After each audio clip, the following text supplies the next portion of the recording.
और नमस्कार, आपके साथ मैं हूं साक्षी जोशी। और मोदी की तीसरी आंख पर काला धन, ये खबर हम आपको दिखाएंगे, लेकिन उससे पहले आपको दिखा देते हैं एक बड़ी खबर 12 बजे के इस बुलेटिन की शुरुआत में। पीओके में हुए सर्जिकल स्ट्राइक के बाद एजेंसियों का नया खुलासा किया है। लॉन्चिंग पैड पर आतंकियों की वापसी हो गई है। पुंछ, माचिल और उरी इलाके में सीमा पार पाकिस्तानी सेना की मदद से लॉन्चिंग पैड पर आतंकियों की हलचल बढ़ गई है।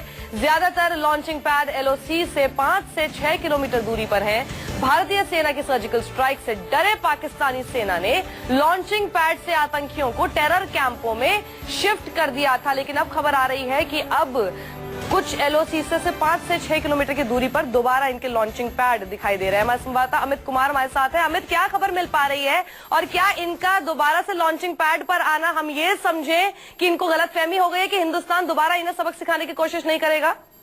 देखिए, निश्चित तौर पर कहीं न कहीं पाकिस्तान अब नए सिरे से आतंकियों की घुसपैठ की कोशिश में जुटा है। और सबसे पहली बात की, कुछ दिन पहले हमने ये खबर भी दिखाई थी कि किस तरह से आमतौर पे जो ठंड के बाद बर्फ पिघलने की शुरुआत होती है तब घुसपैठ होती है, क्योंकि कई ऐसे इलाके हैं जहाँ जो पूरी तरह से बर्फ से ढके होते हैं और वहाँ पर सेना के जवान नहीं होते हैं। लेकिन और इसको लेकर बाकायदा आईएसआई ने कुछ इस तरह के जो आप कह सकते हैं कि ठंड से लड़ने के लिए जो जैकेट्स होते हैं, जूते होते हैं, वो तक मुहैया कराए थे आतंकी को। तो ऐसे में लॉन्चिंग पैड के आसपास आतंकियों की गतिविधि देखना, लॉन्चिंग पैड पे आतंकियों की वापसी को इस तरह से दिखा जा सकता है कि नए सिरे से इराक में है पाकिस्तान, और आईएसआई और आर्मी जो है वो इसमें मदद कर रही है। और इसीलिए आपको याद होगा कि सर्जिकल स्ट्राइक के बाद बड़ी संख्या में टेरर कैंप्स को खाली कर दिया गया था, जो लॉन्चिंग पैड उसको हटा दिया गया था, टेरर कैंप्स को शिफ्ट कर दिया गया था। लेकिन अब एक बार फिर से कोशिश है, क्योंकि पिछले कुछ दिनों से देखा होगा कि लगातार घुसपैठ की कोशिश हो रही है।